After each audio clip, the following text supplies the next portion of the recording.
Elle me fait, mais tu sais, mon chéri, il n'y a pas de mystère. Si elle n'a pas vieilli, c'est grâce à l'électricité qui se dégage de tes doigts, aux pulsions sensuelles de tes chères paumes qui lui ont conservé toute sa jeunesse. Silence, silence, silence, parce que moi, je ne veux rien perdre de cette histoire. Non, Coco, alors là, attention, hein. Attention, faut pas pousser quand même, hein. Alors là, j'avertis, faut pas pousser trop loin. Parce que moi, je passe le peignoir, ça va être vite fait, moi, je vous le dis. Explication. Non, mais vous en faites pas. Non. C'est une vieille expression de contaboution, vous en faites pas. Ça veut dire, je passe le peignoir, ça veut dire parce que je vais me fâcher. Une question. Je vais me fâcher tout rouge, ça veut dire. Oh, ton chou, vous n'avez pas chier le peignou. Ouais. Toujours est-il que bon, nous nous embrassons, et il pouvait être à ce moment-là. Il était quoi à ce moment-là? Il était 19h07. La bouteille était morte. Je dois dire que nous avions pas mal consommé l'un et l'autre. J'étais un peu parti.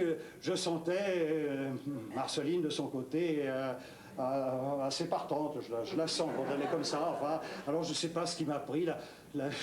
J'ai perdu un peu la tête.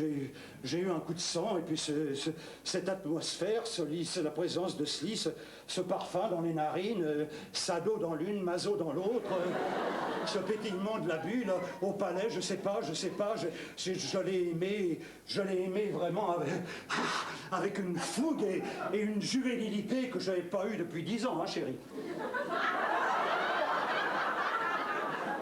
Dites-moi... Depuis 10 ans, hein, chérie. Non, mais... Depuis 10 ans, hein, chérie. Non, mais vous en faites pas, non, parce que ils peuvent vous dire, ça m'arrive de plus souvent.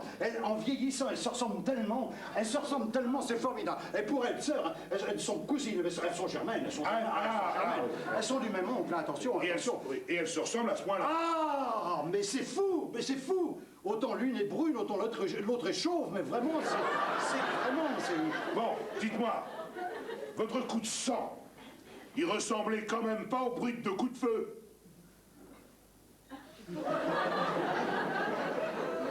Faudrait que vous veniez un soir. Si vous cherchez la petite bête, évidemment, mais attendez, je vous ai pas dit le plus beau. Je lui ai pas dit ça va, toi, c'est pas vrai, ça va. Je lui ai pas dit le plus beau, alors nous étions restés, enfin, après les ébats que je vous ai racontés, nous étions là, dans les bras l'un de l'autre, nus, nous étions restés nus sur la coiffeuse, comme ça. Et oui, et là, j'entends frapper à la porte de la chambre, donc de la pièce dans laquelle nous étions. Il n'y avait pas à se tromper, nous étions bien dans cette pièce-là. Et j'entends frapper des coups très secs, comme ça, toc, toc, toc, ou tac, tac, tac, je ne sais plus exactement. Et je vous le retrouverai, parce que j'ai noté tout ça, je vous le retrouverai. Je vois la porte s'ouvrir, et je vois s'encadrer un individu. Il n'y a pas d'autre mot, c'est vraiment l'individu type, avec un visage émacié, comme ça, des traits comme un coup de serpe, avec des yeux bridés. Alors Marceline, ma femme, pousse un hurlement de terreur. Il y avait de quoi, je vous assure, je ne suis pas peureux, hein, mais cette silhouette comme ça, qui se découpait à contre-jour, comme ça, cette espèce de show, de vision de cauchemar, c'était alors, là, comme un vrai petit fauve qui veut sauver sa femelle, je saute sur le revolver qui est toujours dans le tiroir de ma table de nuit, qui est là par rapport à la porte. Je vous fais le topo de tout ça. La porte était là. Voilà, une fraction de seconde, pas que je me tourne et je fais, lâche ton arme, machin. Il était armé? Il n'était pas armé. Il était pas armé. C'est pas ça. J'ai voulu faire un test parce que vous savez, la psycho aussi. Moi, je lui ai dit, si je lui dis lâche ton arme et que n'étant pas armé, il la lâche, c'est un test. Vous comprenez, toujours est-il que ce gars paniqué en voyant l'arme, en voyant surtout la sortie de la balle, alors complètement paniqué, avec des yeux exorbités, il me fait dans une espèce de sabir asiatique, il me fait attendez, mon ding dong, attendez coin, attendez au panto, petit coin, attendez coin, et Et donc, bah, seulement, comme je ne comprends pas, voyez-vous, comme je ne comprends pas, enfin, je ne comprends pas tous les dialectes du sud-est asiatique, n'est-ce pas, et que j'avais vu cet individu qui, d'ailleurs, la vie a de ses interférences, qui, je l'ai appris par la suite, était en fait le fils de My Lai. C'était le fils de la cuisinière, c'était le fils de My Lai. C'est bon, si, c'est bon, si, c'est bon, ça, si. C'était le fils de My Lai,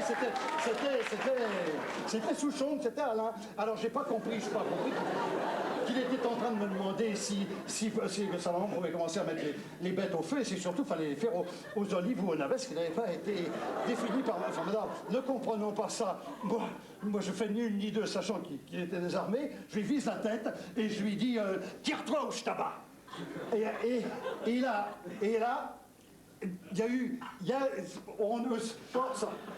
Pardon. Là, ma femme a fait un truc. Elle a fait un truc. Elle a eu un réflexe. Ma femme a fait un truc. Vous ne devinerez jamais. Hein, vous ne devinerez jamais. Cherchez.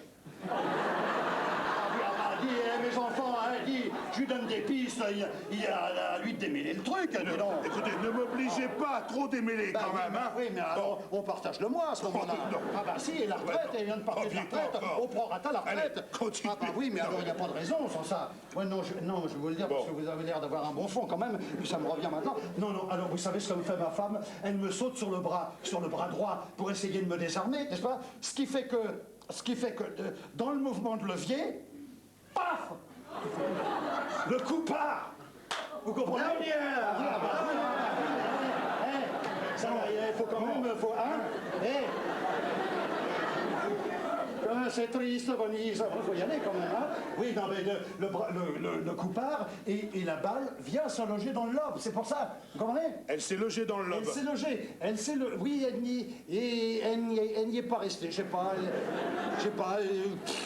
une idée, c'est pas senti bien, je sais pas, enfin, il n'y a pas de place pour une balle dans un lobe, on le sait bien. Ah, je suis pas plus bête que vous. Alors, l'autre descend complètement paniqué, dévale les escaliers, on barque sa mère, et tout ce petit monde laisse leur part en plan, bien entendu, et moi, je vous dis pas, ça me faisait pas mal, mais j'avais le sang qui pissait, j'en avais partout ce que ça peut débiter un lobe, quand ça se met à saigner, à un moment, je me suis dit, il n'y a plus personne, je vais faire un canard au sang, j'ai pas de merde, je vais pas bien la recette, et à ce moment-là, j'entends une voiture, mon pauvre coco, enfin mon pauvre commissaire, j'entends une voiture, les premiers invités, l'horreur, alors Marceline passe sur le palier et me fait, non, c'est comme moi, et c'est pas vrai, c'est pas eux déjà, il est pas l'heure, et alors, elle descend complètement affolée, elle descend nue, hein, nue, entièrement nue, toujours entièrement nue, vraiment, j'avais jamais vu une femme aussi nue qu'elle, vraiment, elle descend pour essayer de retenir la cuisinière, My Lai, parce qu'il y avait quand même un repas à assurer, bon, ce sont des gougnafiers, mais il faut quand même les nourrir, et moi, pendant ce temps-là, je vois le bandit filer, je tire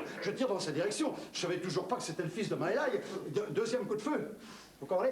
Deuxième coup de feu, et là, pendant ce temps-là, Marceline ouvre la porte de la cave pour aller chercher